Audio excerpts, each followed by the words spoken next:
In a state full of interesting light rails, it might be easy to pass over Sacramento's three-line system. But if you really look into the California capital's rail transit, you'll stop asking if there's anything special about it and start asking things like, why does this line have only one independent station? Why is there a turntable? Am I seriously being let out into traffic? And why isn't there a single car at this park and ride in the middle of the day? Well, the only way to find out is to go for a ride. Sacramento is the capital of California, with an urban population of 524,000 and a metro area of 2.46 million. The city's downtown is located where the American River empties into the Sacramento River, and the metro area sprawls out mostly to the east, with the relatively sparse lands west of downtown quickly becoming agrarian. Sacramento Regional Transit District, or SacRT for short, runs the city's public transit, including the three-line, 42.9-mile light rail system. The city's blue line starts at Watt I-80 in the northeast, runs downtown, and then continues to Cosumnes River College. The gold line starts at the Sacramento Amtrak station before heading east to Folsom. Yes, that Folsom. And the green line rounds out the system, interlining with the gold and blue lines downtown before splitting off to service 7th and Richards, its only unique stop. Today, we're off on a quest to explore the whole system. And we begin right here at Sunrise Station on Sunrise Boulevard. And a couple of things stand out to me as a first-time rider right away. First of all, this is a absolutely massive park and ride. It is in the middle of a workday, that's a weekday, and there's a couple rows of cars here, but a whole bunch of spaces back there that are completely empty. So I feel like this is not being utilized at the capacity it was designed for. And then right near the station we have Sunrise Boulevard, which is a 6-lane road, lots of big box stores, fairly typical for suburban Sacramento. We have a lot of low density development and a lot of multi-lane traffic. The station itself has bike lockers and a bus loop, which we pass before we reach the platform. This low-level platform features a mini-high, as, up until recently, Sacramento used exclusively high-floor light rail vehicles. But on their newest cars, S700s from Siemens, which are proudly advertised on fare machines and billboards, they've switched to low floors, and they've been raising platform heights to match, including here at Sunrise. I buy a day pass for $7, then walk across to the inbound track. Now, I was just about to wonder if they still use little high-level platforms, given that they have low-floor trams on this particular line, but my question was actually answered by the announcement. It specifically said that there's a low-floor tram coming, which means you don't need the high levels. Anyone, regardless of mobility, can board at the low level, which is super cool. And I'm glad that they're including that in their announcements. Soon an S700 train appears, and I press a green button to open the door. The interior is clean and spacious, with bench-style seating down the middle, separate dedicated priority seating and bike storage, and gap fillers to deploy when needed. Soon we're off, following a Union Pacific freight corridor towards downtown. Our 15-mile journey to the Sacramento Valley Amtrak station is scheduled to take 47 minutes. We stop every few minutes to pick up passengers and past mostly low-density sprawl and big-box stores. The Gold Line roughly parallels Route 50, an east-west freeway popular with commuters into downtown Sacramento. Much of the Gold Line, which opened in phases between 1987 and 2006, follows the right-of-way of the Sacramento Valley Railroad, the first steam railroad in the state of California, which was completed in 1856.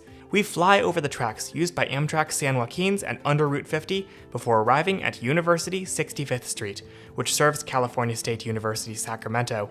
From here, we finally begin to see denser urban development, and soon enough, we're running down R Street in mixed traffic. This only lasts for a few blocks before we bridge the Union Pacific Sacramento subdivision and connect with the blue and green lines at 16th Street. It's much slower going from here, as tracks are almost entirely in city streets. We turn north onto 12th Street, then west onto O Street, where we pass the California Department of Transportation. Then trains split, with northbound trains traveling up 8th Street and southbound ones traveling down 7th. Both directions get good views of the California State Capitol building. Blue Line tracks split onto K Street, and a few blocks later we turn onto H Street, leaving the northbound Green Line. Then it's a straight shot into the Sacramento Valley Amtrak station. So as you can see, we are right next to the Amtrak station, and over here we have a couple of other platforms. But they don't have tracks, and that's because the Amtrak platforms have moved about a quarter mile that way. You can kind of see off in the distance a train boarding over there. A little awkwardly, it does mean that people coming from the train station over here have to walk across the light rail tracks to get to their Amtrak trains. A few minutes go by, and the train heads east again. This station is conveniently next door to Old Sacramento, the most touristy part of town. As we walk over, we pass a pair of CAF trains built for SacRT between 2002 and 2003, which my subscribers tell me are a bit of a rough ride. Now, walking from the train station to Old Sacramento does require walking under this monstrosity. This is Interstate 5. You might have heard of it.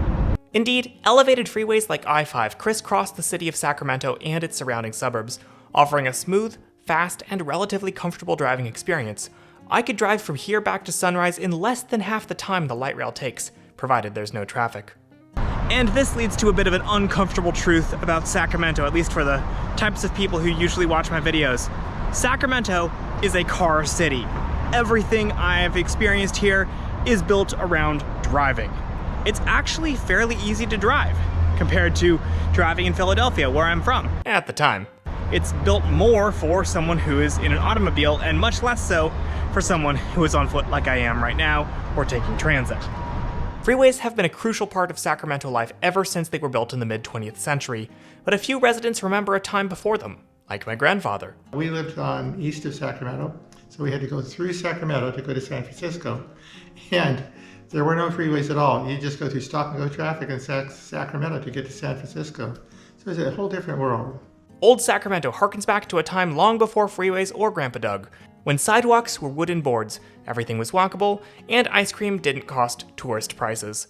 Today, the California State Railroad Museum uses the old Central Pacific Depot as a display space, including Southern Pacific 2467, Western Pacific F7913, and Amtrak F40PH 281.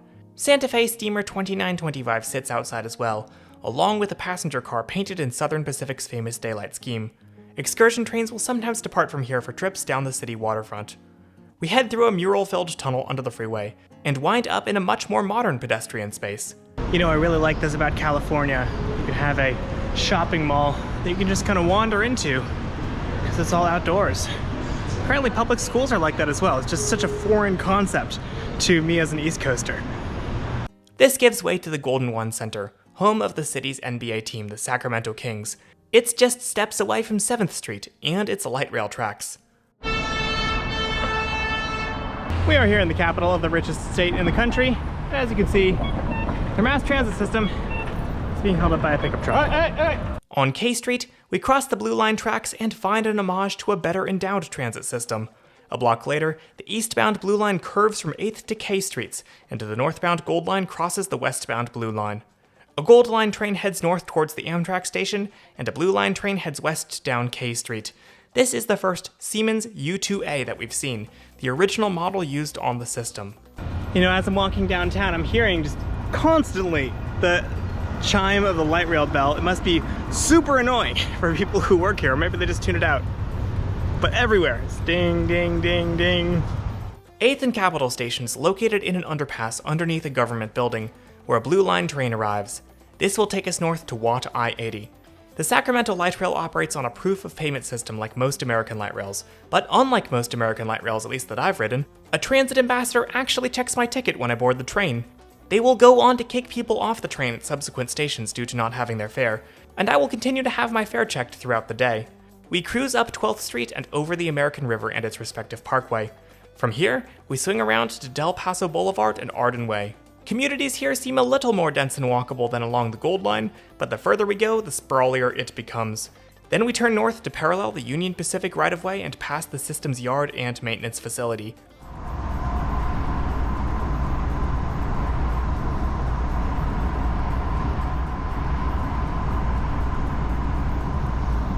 Also, this train is incredibly filthy.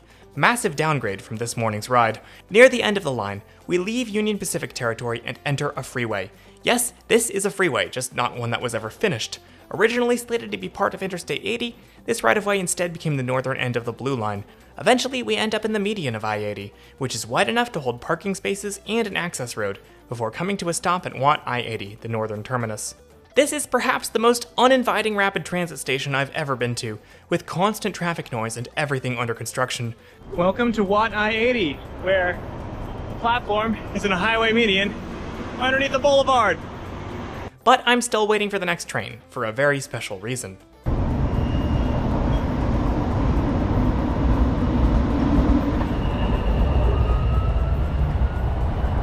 So there's 15 minutes till the next train. I'm gonna try to walk from here to Want I-80 West, possibly all the way to Roosevelt Road, although I don't know if there's time for that. It's fairly empty. Again, this is the middle of the day on a work day. No pedestrian traffic. Oh man. Well, I am walking back to Want I-80 then. Catch the next train, but I'm gonna stay here in Railfan at first.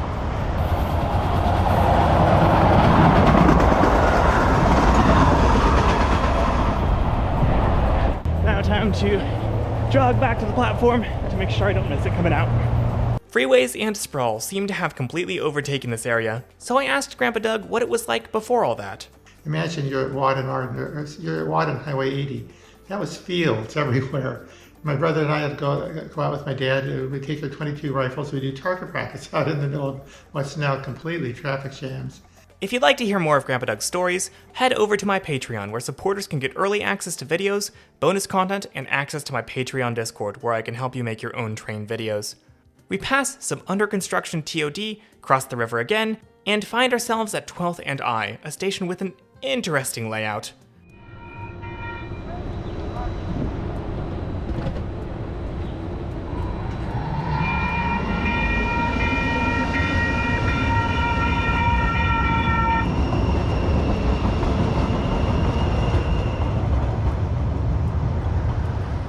So as you can see here at 12th and I, the outbound trains get a platform. The inbound trains do not. I had to walk over the outbound tracks to get here.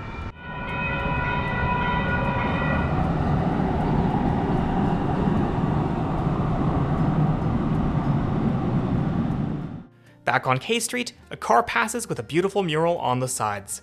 You know, I'm not normally the biggest fan of dots, but I'll allow that one. Steps from the tracks, we find the Cathedral of the Blessed Sacrament, which opened in 1889 and has hosted the funeral of multiple California governors. A blue line train passes, covered in the mottled shadow from the trees overhead. I gotta admit, for such a car-centric city, Sacramento does pull off some pretty aesthetic urban spaces. Blue line trains head west towards 7th and turn east from 8th, but I'm here to catch Sacramento's tiniest line, the Green Line. So I genuinely wonder if there's going to be anybody on this train. It's just a one-stop extension off of the downtown system, and it's the middle of the day. So I wonder if I'll be the only passenger, at least for the last segment.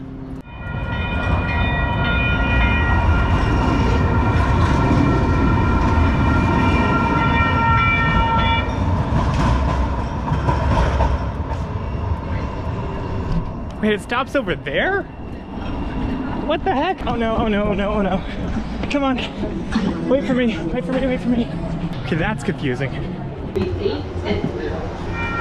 The next stop will be 8th and H County Center. We turn onto 7th Street, crossing the Union Pacific Line and rolling through several blocks of undeveloped land. This will eventually become an urban infill development. Our train finally stops at 7th and Richards, which serves several housing developments. This is possibly the nicest station on the entire system. We've got these massive canopies. There's one down behind me, and then there's another one right in front of me, which feels very big and important and not at all like the terminus of the shortest line of the system. The line was originally built with the hope of extending to the city's airport, but this has yet to come together. We ride the Green Line all the way to its southern terminus at 16th Street, watch a few trains go by, and catch a Blue Line train south to Cosumnes River College.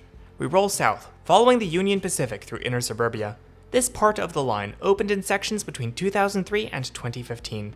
After Morrison Creek, we leave the freight tracks and follow Cosumnes River Boulevard east, stopping in a couple of park and rides before crossing the boulevard on a bridge and coming to a stop at Cosumnes River College Station. We take the Blue Line just a few stops north to Morrison Creek. After crossing the eponymous creek, I actually have to press to request this stop, since Morrison Creek is the only flag stop on the Blue Line. Surprisingly, when I get off, there are two other people with me, but they disappear quickly. So this is Morrison Creek, which is one of the stranger stations on the Sacramento light rail. At first brush, it looks pretty normal. We have the normal platform shelters, signs, the usual. But if you come over to the parking lot, it starts to get a little weirder. See, we saw some stations earlier that were park and rides that were partially or mostly empty, but there is not a single car in this parking lot, despite it being about 4 p.m. on a workday. You've still got the pretty flowers, you've still got the litter, but it is a complete ghost town. No vehicle in sight. And the reason for this strange phenomenon is this. This parking lot is in no way connected to the nearby roads. This station opened as an infill stop in August 2021. Work had begun in 2015 when the rest of the line opened, but the planned transit-oriented development around the station hadn't materialized yet, so SacRT planned to wait to finish the station. However, facing deadlines for using federal funds allocated to the project, SacRT proceeded to complete the station in 2021, even though the TOD still isn't there, and it's only accessible via a pedestrian path from a nearby neighborhood. We take a Blue Line train back up to 16th Street, then board an eastbound Gold Line, by far the most packed of anything I've ridden today. Soon enough, that drops us back at sunrise. But that is not actually the end of the video. It is a new day. I'm heading up to Folsom on the Gold Line to complete the entire system, and joining me is my grandmother, Granny Skeeter. Hello there. How's it going? Great. I get to be with my grandson and go to Folsom. Which is where you lived when you were in first grade, right? In kindergarten. Yes. This time, an older calf train appears, and right away, I'm asked to show my ticket. Fun fact, as a senior, Granny Skeeter gets 50% off her fare. It's interesting to see my city from a different point of view. Writing this is so different than my life. The ride to Folsom takes about 14 minutes. Portions of the line are single-tracked, with passing sidings, although recent track work has allowed for increased frequency along this route. We run along Route 50 and industrial and retail sprawl, including our favorite Mexican restaurant, Dos Coyotes. Then, at last, we're stepping off in historic Folsom. And that's it. We have ridden the entire... Whoa! There's a step. Watch the step, Granny Skeeter. We've ridden the entire Sacramento light rail. So we have now both almost fallen off of that little ledge right there, stepping off of the platform. And I realized that's actually, I believe, because of the new platform, like, raising project they put in. Oh. That part of the platform... wheelchairs. Yes, my that part of the platform is higher than the rest of the platform down here where the ticket machine is. So, SacRT, if you're watching this, please fix this. That is like a hazard waiting to happen. Seriously, I almost fell walking off of it and I already knew about it. And it's not marked. There's no like safety strip or anything. I think it's partly the sunlight is on both those places. Folsom has had SacRT light rail service since 2005, but other trains served the city long before then. You can still see tracks of the Sacramento Valley Railroad curving off into the town, as well as an old turntable and a roundhouse that's now an expensive seafood place. A former Southern Pacific railcar houses a small museum dedicated to local railroad history. And it turns out, I have some family history here too. My father was a newspaper man, and this was his first newspaper that he ever owned, the Folsom Telegraph.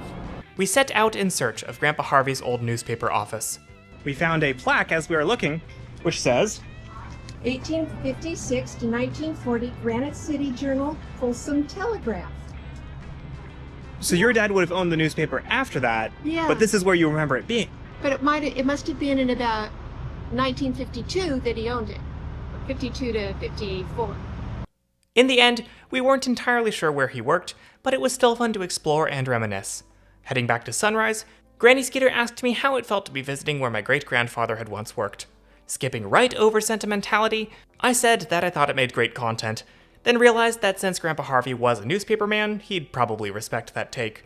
The Sacramento Light Rail is an interesting system, a grasp at public transit in an increasingly car-dependent metro area, serving wildly diverse areas and carrying on the city's rich legacy of rail transportation, and creating a system full of oddities that is definitely worth an exploration if you're into this kind of thing. Thank you guys so much for watching. Thank you to Granny Skeeter and Grandpa Doug for being in this video, and for many wonderful summers in Sacramento, and take care until the next one.